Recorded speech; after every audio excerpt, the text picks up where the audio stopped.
hopefully within a All right, my door is good. Is yours good? Mine's good. Okay, and then what are the next ones? Oklahoma. All right, cap's handle is pulled. Oklahoma. We're all buckled. We're using the air conditioner. Try to get today. Fuel quantity, we've got plenty. Fuel selector, going to go to the fullest tank, so we're swapping to the left tank. With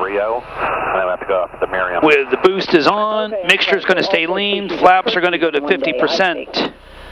We're looking outside to make sure that they extended. Transponder is set for our IFR departure. The autopilot check. First off, we're checking that the pitch trim actually moves, and while it's moving, I'm going to press and hold the red button. What I'm caring about is that the pitch trim stops moving, i.e., I can handle a runaway trim situation. The next part of the autopilot check, autopilot on. I'm selecting heading, and I'm just going to manually override it. I'm not pumping it, I'm holding it to make sure I can override the servos, and then I can disconnect it. Because my eyes are staring at the side stick, I'm going to set the takeoff trim. My nav radios are set. When I see the word radio, that's my key to make sure that tower and departure is set in my #1 radio. AC is doing its AC stuff. My goal of my run-up is to limit the time that my prop is at 1700 to protect the propeller. So in this case, I read what we need to do, i.e. I'm going to load up the electrical system. I'm going to check the electrical system. I'm going to check the mags, right? I'm going to make sure the engine's good, and I'm going to come back to 1,000 RPM. The only place I can check the total health of my electrical system is on the engine page, so we select the engine page. Here comes the lights, the pitot heat, advancing the propeller to 1,700 RPM. When I get to 1,700 RPM, doesn't have to be perfect, just has to be close. All right, now we have a known benchmark. I'm looking at my electrical system. Green, green, green, green, green, green. My hand comes over to the ignition key. I'm going to go 2 clicks to the left to the right mag. And I'm measuring the drop. A drop of 50.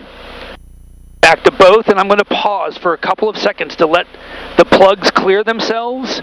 Now 1 click to the left mag. I'm measuring the drop of 50, measuring the difference between the 2 drops. The drop is 0, it's within limits. Back to both. In this case, I'm going to stop my run-up at 1,000 RPM. I'm not going to do an idle check because while we were taxiing, I checked idle. My goal is to not have a spike in oil pressure after the run-up. However you do it to get back to your checklist, you can either hit the home button, checklist, or deselect engine checklist. The power lever, we're at 1,000.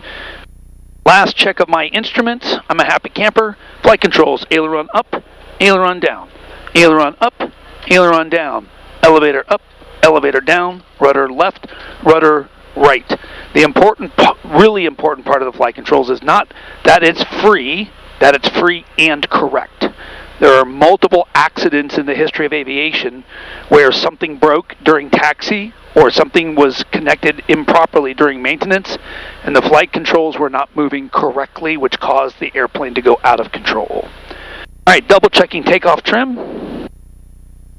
Autopilot's disconnected. We don't have icing today. I'm reviewing my takeoff checklist. And then the takeoff brief today, it's going to be a normal takeoff of a runway 36. It's going to be a 1,000-foot takeoff roll on a 7,500-foot runway. If we lose an engine below 700 feet, we're either going to stop or land straight ahead. Above 700 feet, we're going to immediately go to caps. For me to do a return to the airport today, I need to be above 2,100 feet MSL. Last but not least, I set up my climb checklist so I don't have to worry about it airborne. To my map. Ocala Tower, Cirrus 826 Tango Whiskey, number 1, runway 36.